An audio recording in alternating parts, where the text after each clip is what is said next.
Syria. Russia is striking with increasing frequency and force in Syria as Washington's air campaign is reportedly slowing.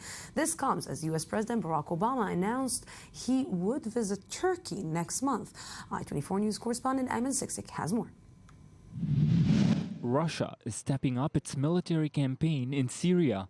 The Russian Air Force flew 164 sorties in 3 days, reportedly striking 285 Islamic State and Jabhat al-Nusra targets. The country claims to have destroyed more than 800 IS targets in Syria since it began its campaign a month ago. In 59 raids in the past 24 hours, Russia's Air Force has hit 94 targets in the provinces of Hama, Idlib, Latakia, Damascus, Aleppo, and Dir ez-Zor. Despite the offensive, the Islamic State claims it has taken control of a major checkpoint in the Syrian city of Aleppo, calling into question the success of the ongoing international air campaign. On the outskirts of the strategic city, Syrian rebels were engaged in intense battle with regime forces over the weekend. But IS strongholds in Syria have also been targeted by another country, Turkey. Turkish police have been on high alert for IS operatives within its own borders, detaining 30 people on Tuesday in the Anatolian city of Konya. When the clashes started, we saw the smoke above the house over there. I heard Allahu Akbar. We didn't know who it was, Daesh maybe. We don't know. And this morning we saw a body in the street covered up.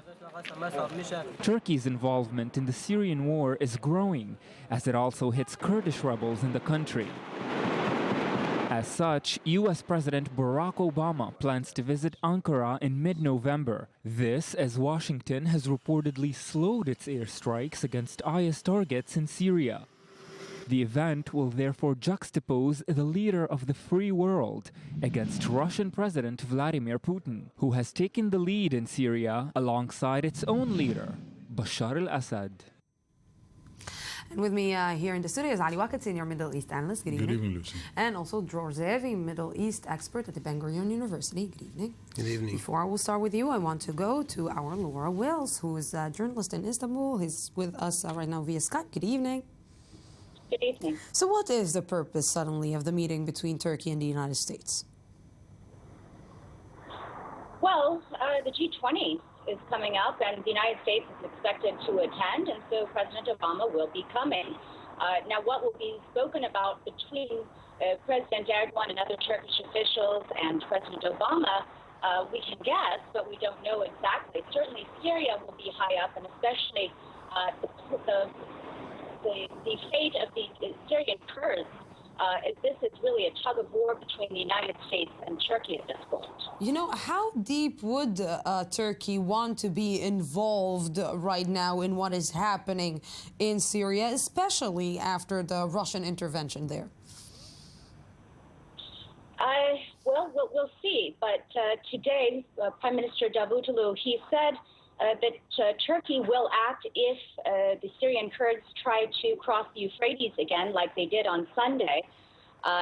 No one was killed, apparently, in those attacks on the YPG Kurdish fighters on the Euphrates, who were on their way to attack ISIS. So, in essence, at least by default, Turkey is protecting ISIS.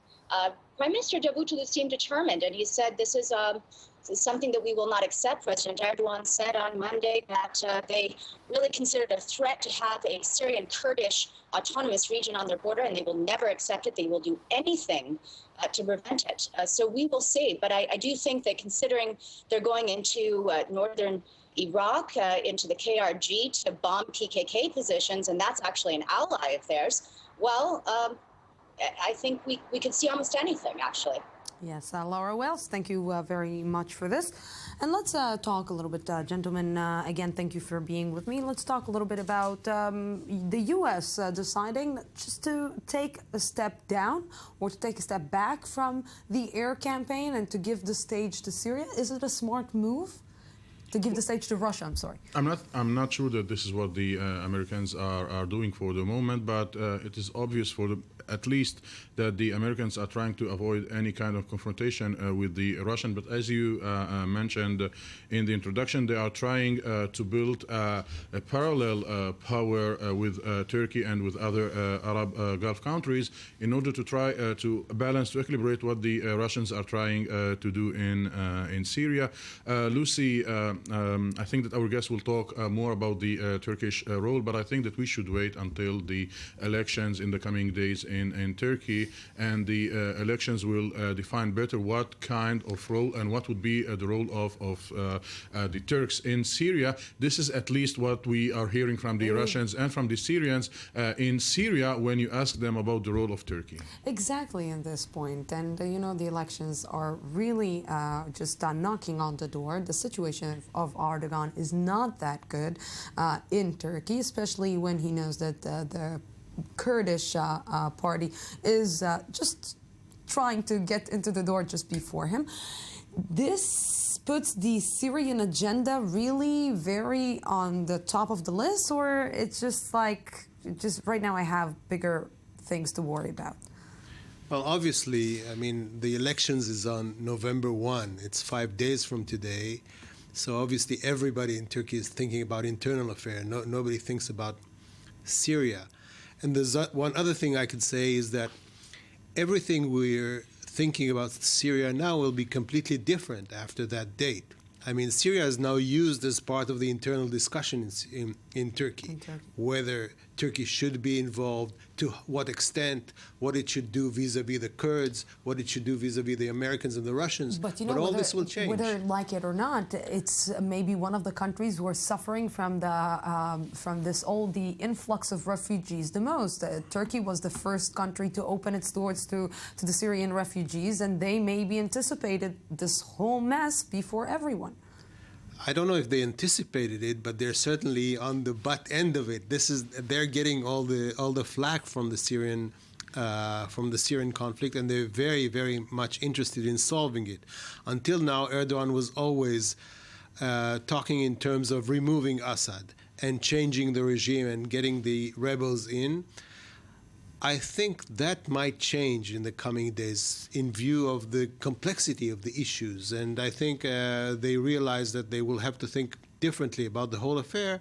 But as I said, everything will have to wait until we see the results, and maybe Erdogan will be out by then. Ali, just try to put things into order for me, because right now we're seeing that the United States and Russia are fighting together in Syria in order to help Bashar al-Assad. But one side wants Bashar al-Assad out, the other one wants Bashar al-Assad in, but sometimes is saying that they want Bashar al-Assad out. And then we're seeing one side going to Turkey and trying to convince Turkey to do what exactly? I'm not sure that everybody will... Turkey doesn't want Bashar to stay there. I'm not sure that everybody will agree with your definition that U.S. and Russia are fighting together against the Islamic State. This is on one hand, because we are seeing NATO involved in an anti-Russia campaign, accusing Russia that they might be using cyber attacks against international infrastructures in order to hit the West interest, etc. This is on one hand. So for the moment, they are trying to coordinate. They are not fighting together, because their whole vision for the region is totally different. Now, when it comes to Russia and Turkey, I think the priority of the Turks remain the Kurdish issue, despite some attacks that the Islamic State had carried in Turkey, or at least claimed to be responsible for in Turkey. But the top priority of the Turks remain the Kurds, and to fight against any Kurdish group, not only the PKK, any Kurdish group that might raise the issue of a Kurdish entity, a Kurdish independence. And if the Russians will see that they might be able to pay in Kurdish money to the Turks, I think this can be a very interesting scenario to which the region is going. But we should not forget that the PKK for a long time enjoyed Syrian support, and the Syrians enjoyed Russian support. This is why the image is not so clear. But I think that in the coming days, especially after the Turkish elections, we will be more clever to try to explain or to anticipate what might be Turkey next steps. What is the stand of the PKK towards Syria? Because obviously they do have a stand about it.